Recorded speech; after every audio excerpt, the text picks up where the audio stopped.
मैंने एक जवान काम वाली रखी थी। मेरी बीवी कुछ दिन के लिए मायके गई तो उसके साथ मेरा मौज मस्ती करने का प्रोग्राम बना। दोस्तों, मैं दीपक अभी तक एक मायूस ज़िंदगी जी रहा था और मेरे दोस्त नितिन ने मेरी मदद की। उसने एक खूबसूरत नौकरानी को मेरे यहाँ काम पर लगवा दिया। तो दोस्तों, आपको मैं कहानी शुरू से बताता हूँ। मेरी सास की तबीयत खराब होने के कारण मेरी बीवी कुछ दिनों के लिए अपने मायके जाने वाली थी। ये खबर सुनकर मेरे बदन में जैसे एक बिजली सी दौड़ गई। अब मैं अपने सारे अरमान पूरे कर सकता था।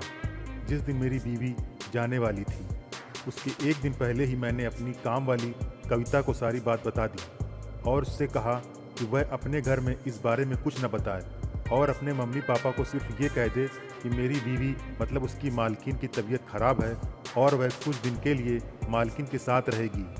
ऐसा मैंने इसलिए बोलने के लिए कहा क्योंकि मैं कविता के साथ कुछ दिन अकेले बिताना चाहता था और अपने मन के सारे अरमान पूरे कर लेना चाहता था। कविता ने भी ऐसा ही किया और अपने घर के लोगों को वैसा ही बताया जैसा मैंने कहा था। उसके घर के लोग भी हम लोगों पर काफ़ी विश्वास करते थे और उन्होंने कविता को मेरे घर पर रुकने की इजाज़त दे दी। अगले दिन मैंने दोपहर को ही अपनी बीवी को ट्रेन में रवाना कर दिया। अब मैं घर पर अकेला था। दोपहर के 2 बज रहे थे, लेकिन कविता का कुछ अता पता नहीं था। मुझे अभी भी लग रहा था कि पता नहीं वो आएगी या नहीं आएगी। उसकी राह देखते हुए शाम के 6 बज चुके थे, लेकिन वो नहीं आई। मैंने सोचा कि क्या मैं उसके घर जाकर पता करूं और उसे अपने साथ ले आऊं, लेकिन जल्दबाजी में मैं अभी कुछ नहीं करना चाहता था। मैं घर पर ही लेटे हुए यही सोच सब रहा था कि अचानक दरवाजे की घंटी बजी और मैं दरवाजे की तरफ दौड़ पड़ा। इसके बाद जल्दी से मैंने दरवाज़ा खोला और सामने कविता एक सुंदर सी साड़ी पहने अपने हाथ में एक बैग लिए खड़ी थी। मैंने उसे अंदर बुलाया और सीने से लगा लिया। मैंने सोचा था कि तुम अब नहीं आओगी कविता। ऐसा नहीं था, मैं दिन भर तैयारी कर रही थी। आपके यहाँ रुकना था जो मुझे। अच्छा, क्या क्या तैयारी की तुमने कविता? कपड़े गंदे थे, उन्हें धोया, अपनी ज़रूरत का सामान इकट्ठा किया, तब आई मैं। अच्छा, क्या क्या सामान लाई, दिखाओ तो मुझे भी।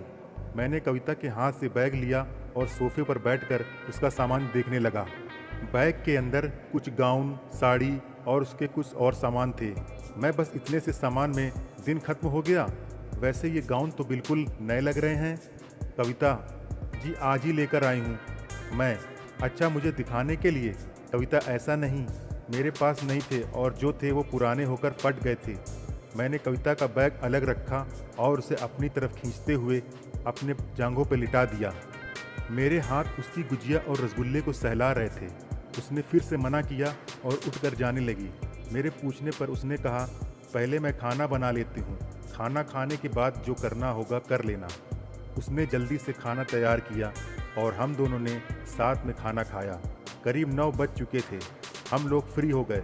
अब मुझसे बिल्कुल बर्दाश्त नहीं हो रहा था और मेरा दिल कविता को देखकर पागल हो रहा था। मैं अब जल्दी से उसकी गुजिया और खाना चाहता था। फिर मैंने कहा, मैं तुझे पाकर काफ़ी खुश हूँ कविता। आज से बस तू मेरा ही साथ देगी तो मेरी प्यास बुझती रहेगी। क्यों नहीं दूंगी साहब, आप जैसा मर्द हर किसी को नहीं मिलता। अभी तक तू क्यों नहीं मिली थी? अब तो मिल गई हूँ ना कविता। शायद हम एक दूसरे के लिए ही बने हैं। इसके बाद हम दोनों ने रात भर कबड्डी खेला और बड़ा मज़ा आया। तो दोस्तों, आपको ये कहानी कैसी लगी हमें कमेंट में ज़रूर बताएं और हमारे चैनल नाइस स्टोरीज़ को लाइक शेयर सब्सक्राइब जरूर करें। फिर मिलेंगे एक नई स्टोरी के साथ। तब तक के लिए धन्यवाद।